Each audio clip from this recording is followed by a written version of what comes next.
Apple. Hi. Uy! Small world, Earl! Ikaw pala yung sinasabi ni Ate Tiny na tutulong sa akin makahanap ng trabaho. Alam mo, salamat ha. Maraming salamat. Anyway, sit down, please. Please. Alam mo, Apple, maliit na bagay lang to. Dapat nga, bago ka umuwi, kumonta ka muna para naman nakasama ako sa pagsundo sa'yo. Pero alam mo, Earl, tatanawin ko itong malaking utang na loob. Alam mo, Apple, ako ang may utang na loob sa'yo. Dahil nung nasa Singapore tayo, ikaw ang tumulong sa akin nung walang-wala ako. So wala to. Pero salamat talaga.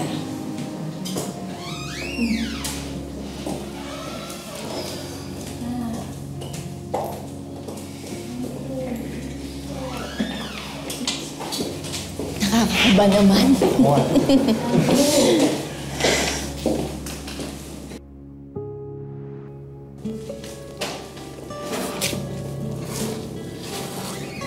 Good morning, everyone. No, it's okay, it's okay. Siya ba yung bagong team member natin? Yes, sir. Si Apple. Ikaw yung nag-DH sa Singapore, right? Opo, pero bago po ako umalis, nag-ahente po muna ako ng insurance. Okay. Welcome to the company. Ay, salamat po. Okay, let's start. Kompleto na ba lahat? Oh my gosh, I am so sorry. Sobrang traffic late ako. Hindi pa naman kayo nagsistart, di ba?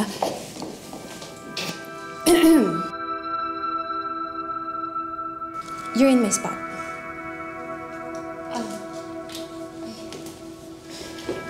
I'm so sorry. Ay!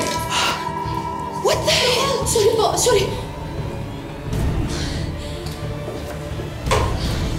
Alam mo, kulang pa yung komisyon mo sa ibabayad mo sa damit ko, tas tatapunan mo lang ng kape? Hazel, hey, I'm sorry. Ako na humingi ng paumanhin. Pasensya na. You know what? Sa laki ng perang ipinapasok ko sa kumpanyang to, the least she could do is stay out of my way. Ah!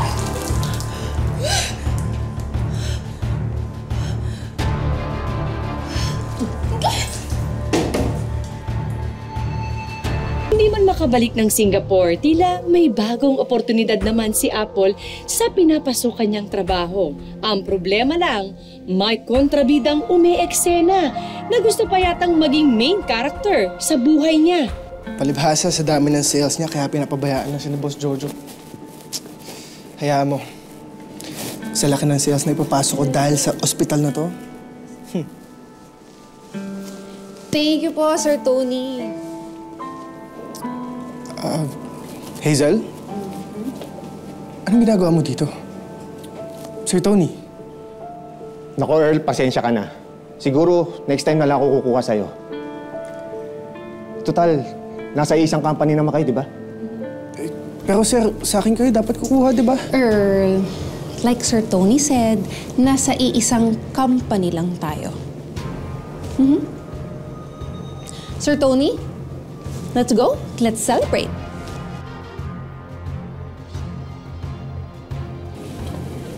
Ano, Apple? Tara. Hayaan mo na sila. Pero teka, kailangan ko muna mag-toilet, ha? Sige, hintayin kita sa kotse, ha? Sige. So, Sir Tony, don't worry about Earl, okay? And of course, yung promise ko sa'yo, doble to dun sa pinangako ko sa'yo. Salamat dito. Oh, you're welcome. Tara!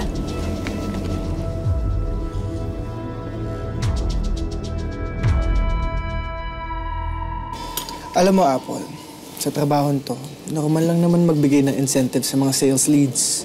So, technically, walang masama sa ginagawa nila. Pero kasi, sabi ni Hazel, dodoble daw. So, normal ba yung dodoble yung matatanggap mo?